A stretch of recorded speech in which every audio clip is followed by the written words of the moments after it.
What's up, guys? I'm your girl Alex from Stax Magazine, and I'm in the building for Bad Dad Rehab, TV1's newest film that's hitting your screen July 3rd. So make sure y'all don't miss it. And of course, I'm covering the red carpet, and I'm talking baby daddy and baby mama drama, and how influential is the dad in the household. So make sure y'all don't go anywhere. I'm Alex Rowe for Stax Magazine. It was amazing. There's such a great message that this film is going to send, and you'll see once you watch it. Great story behind it, a lot of touching, emotional scenes. So it was great to be a part of that, and just to be able to show people a different side of how things can go a certain way, and they can go a different way, or turn out a different way from what you expected originally. So it was really great to be a part of that. Well, I mean, it's a conversation that we brothers need to have with ourselves, and there are a lot of dads that are doing great things for their families. So, we need to just have this conversation. We can see both sides of it, and maybe the dads that aren't really stepping up to the plate will, because they see positive examples of that. Just having an opportunity to really be a part of the project and what it represented and how it was designed to let fathers know that there's an opportunity for you to come about and make change in order to be a positive impact in your community and with your household. Was very important for me as far as Everything you touch turns to gold, from the Ricky Smiley Morning Show and now to the Bad Dad Rehab. What was it like for you to kind of produce this film and pick scenarios from the African American community in this film? Well, it was great. I got to work with people who I know and respect and I've worked with for a long time, like Malik Yoba, Robert Richard, and I did Meet the Browns together. I've known Wesley Johnson for a long time. I've never worked with Rick Gonzalez, but always appreciated his work. And so for me, it was just a pleasure to work with just some really positive, talented black men who really understood what we were trying to do, which is to show different facets of black poverty. This is the first film I did where I told the director I'm not acting.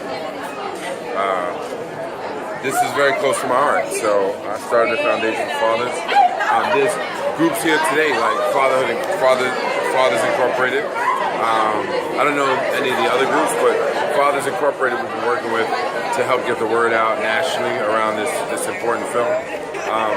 When you think about it, when's the last time you saw a film with 4 men of color dealing with daddy issues? Right, I don't see a lot. Never. I don't see a lot at all. Yeah, so this is that film. Now, did any of them ask for your advice on coaching them through fatherhood? No. Every guy that's in the film, all the cast, including director, everyone has their own story. So people just drew on their own experiences, and they brought it to work. Now, you went through it wasn't very public, but you went through your own custody battle for yourself. Now, you reconcile, but how do you think it is for people like Tyrese or Ludacris that going through something very public with their child custody? Do you try to, is it harder for you as a celebrity because people try to drag your name through the mud? Or is it My worst experience there were many bad experiences going through family court and child custody issues in public. Right.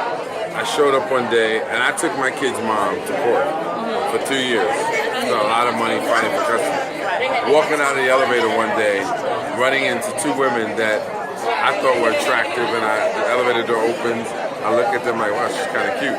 First thing in their mouth, oh, look at this nigga being here, probably being taken here for child support. So they automatically assumed that I was the one that was in there defending myself.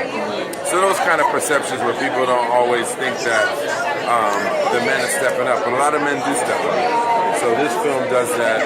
Another film I executive produced called Daddy Don't Go shows the struggle of 4 economically challenged men who really ride for their kids. So there's narratives that just need to be shared. This is one of them. Daddy Don't Go is another one, and so there you have it. Awesome. I'm so excited. I've been a fan for years, so thank you. Now, there's a lot of posts. Mother's Day is very controversial. Mothers cannot raise boys to be young men. How do you feel about that? Because I think you can, but a lot of men say don't post it for the women. Chris Rock said it right. Yeah, you can do it, but that don't mean it's the way that's supposed to be done.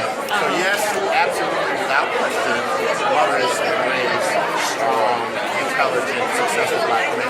However, I'm sure every single mother will tell you that if she had it her way, she would have that man next to her to basically help her raise that child. And ideally, I think that's the way God wanted it. Now, like I said, we can certainly raise a positive black man without a man, but I think it only helps the situation if you have a strong man. It doesn't have to be a father. It can be an uncle, it can be a cousin, it can be just any black male figure in that person's life. I was raised by a single parent. My mother, I think she did a good job. So a woman can raise a man just as fine. You know, I think my mother did a good job. You know, she was by herself. So I don't think it's about male or female. I think it's about, do you have the right influences in the child's life? So just because she's a single parent doesn't mean that there aren't positive male influences in that child's life.